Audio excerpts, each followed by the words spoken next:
Hey everyone, Matt here with Nightrun Studio. It's been 6 months since I restarted my dream game, and I think it's about time I strapped on my big boy pants and actually finished something.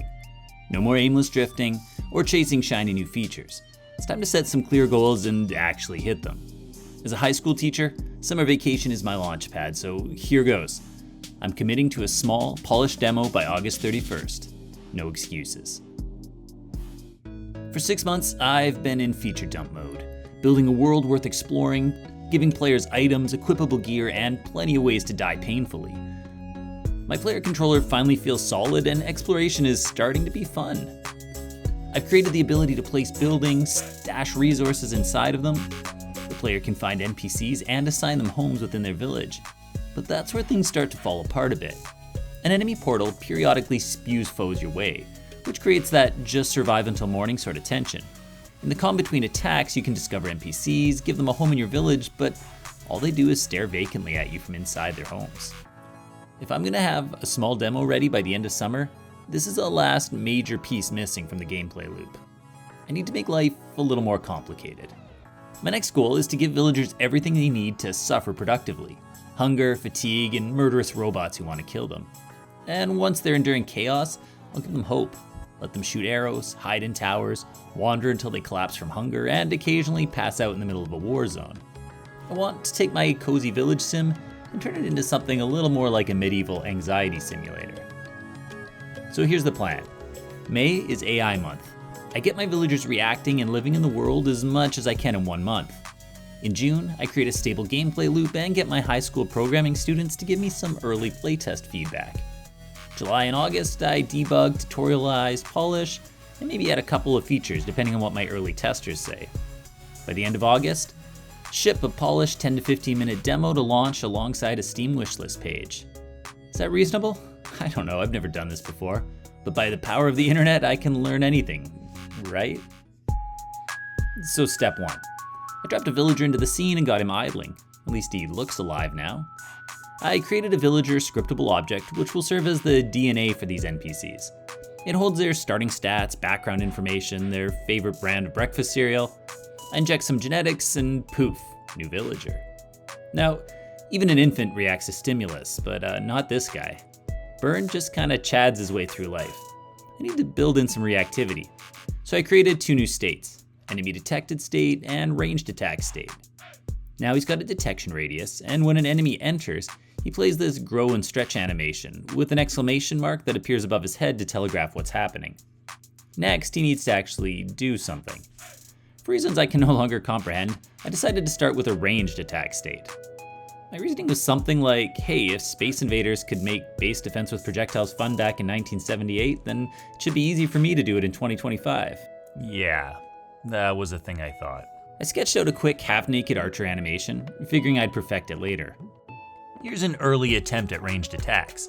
Apparently the right to bear arms isn't for everyone.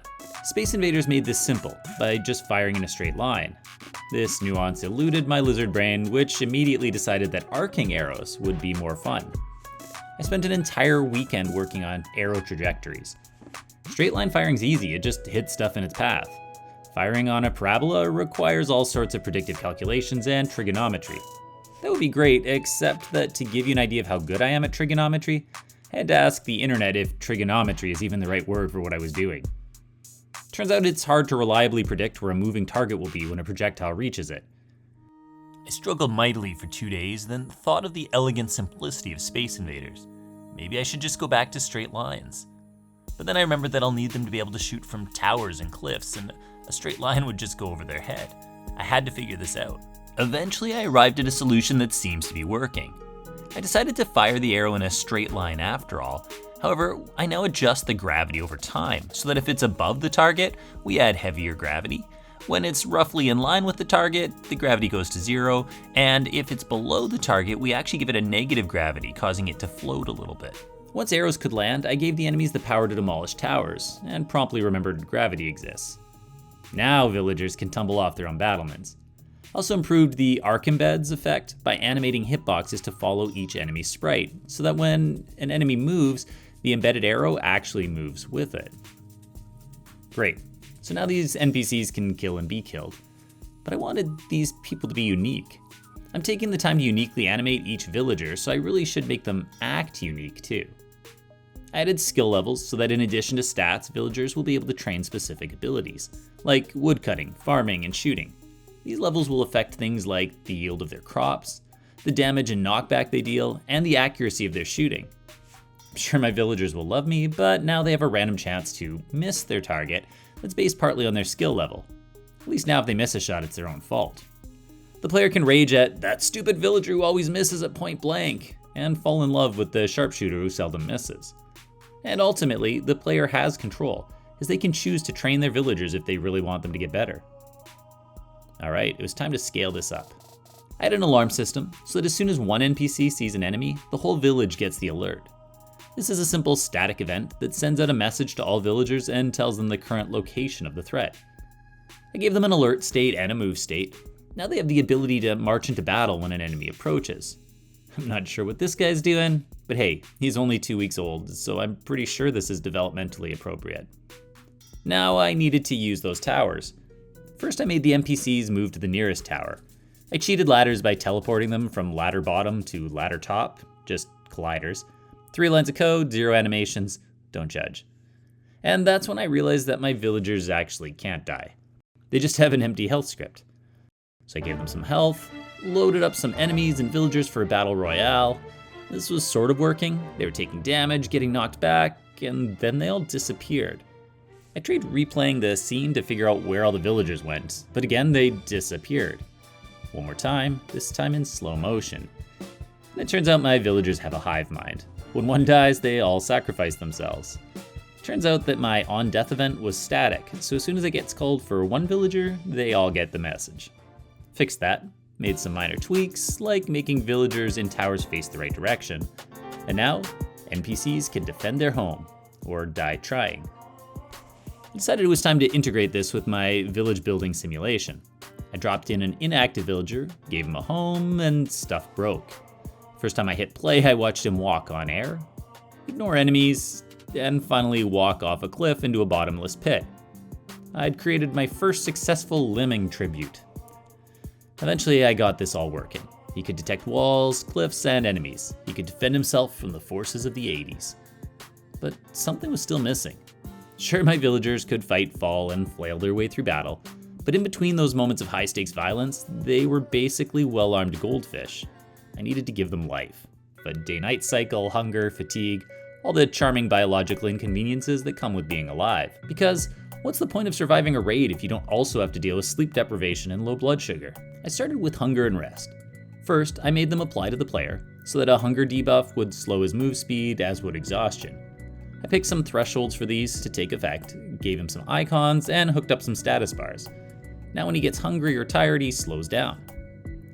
Here's where I forgot completely about my schedule, and spent 2 days chasing a new shiny. My previous day-night system was pretty visually plain. I wanted a sun that actually rises and sets, rays of light, dynamic shadows, and I'd prefer not to fry the GPU of my 4-year-old MacBook. I created a giant light for the sun, and a smaller one for the moon. I invoked the power of the internet once again to calculate a 24-hour cycle that could vary based on season, longer daylight hours in the summer, that sort of thing. Turns out I needed more trig here. I put a handful of shadow casters into my background trees and set my sun so it would only cast shadows in the early morning or late evening when I want those long rays to add atmosphere to the world. With that, I added these same stats to my villagers, created some UI and buff icons, and it worked. They get hungry and exhausted. I haven't invented existential dread yet, but it's coming. I like this UI so much that I reworked my players' vital stats to use a similar style. It's not finished, but it is better. Alright, so my villagers can get exhausted or collapse from hunger. Next step is to make it so they actually go home and eat or sleep when they need to. So here's what this looks like in practice. You'll notice it's 6:03 when I start the game. I'm just gonna enter here, grab Burn, and place him in one of our houses. Now when I pause the game, let's take a look at Burn, and you can see here in his World Time Watcher that he's got a schedule. It's currently 6:08, so his next scheduled activity will be breakfast at 6:15, and then he should return to work at 7. Let's give this a test. So he's currently patrolling, which is his job. At 6:15, he sets home. You'll notice that I can pause him here and interrupt him, but he keeps track of his next state, so if I walk away, he'll go back to his previous state. When he gets home, he'll start eating. Now if I talk to him, you can see that his hunger will begin going down as I stopped him from eating and his hunger resumes its normal deterioration.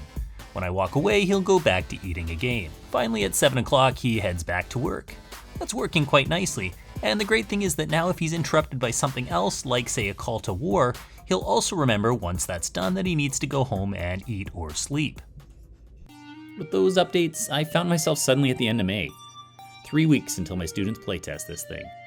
My loop isn't fully closed yet, eating isn't hooked into resources, and sleeping is just standing in front of a house, but it's stable enough for feedback.